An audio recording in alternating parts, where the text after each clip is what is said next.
C'était ce que l'on appelle une soirée mouvementée. Ce jeudi 10 mars, pendant près de 90 minutes, Valérie Pécresse et Éric Zemmour se sont livrés un débat houleux sur les antennes de TF1 et LCI. Les deux candidats du parti Les Républicains et Reconquête ont eu des échanges très musclés, parfois même à la limite de l'audible pour les téléspectateurs voulant entendre leur programme politique. Les principaux sujets, la guerre en Ukraine, évidemment, mais aussi l'immigration, la sécurité et les domaines économiques. Pour le moins incisive, la candidate de droite a directement attaqué Éric Zemmour.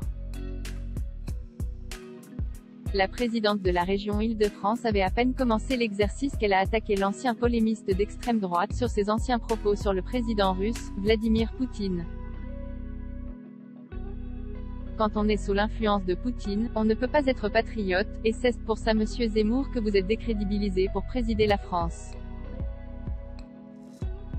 Oui, le ton était donné entre les deux protagonistes, qui vont devoir regagner en sympathie et crédibilité pour tenter d'accroître leur cote dans les sondages. Valérie Pécresse, les femmes aussi ont le droit de s'exprimer. Ces deux-là, principaux opposants à la réélection d'Emmanuel Macron, ne se sont pas fait de cadeaux pendant toute la soirée.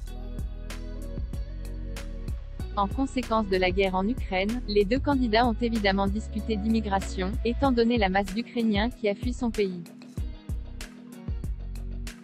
Alors que Valérie Pécresse s'est dite favorable à accueillir ces migrants de l'Est de l'Europe, déclarant « Je suis fidèle à la tradition chrétienne de la France. Je ne varie pas là-dessus, car ce sont mes principes » pour contrer l'inhumanité d'Éric Zemmour, qui a dit que ces derniers devaient en priorité aller en Pologne. L'échange le plus vif est arrivé juste après cela.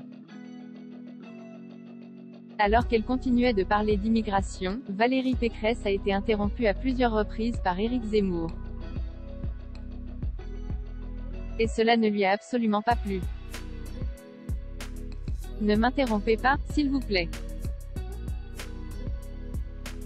J'ai le droit aussi de m'exprimer. Les femmes ont le droit de s'exprimer, s'est-elle agacée. S'attirant un haut d'Éric Zemmour. Une phrase qui prend tout son sens lorsque l'on connaît la propension du candidat Reconquête à offrir des sorties machistes et misogynes.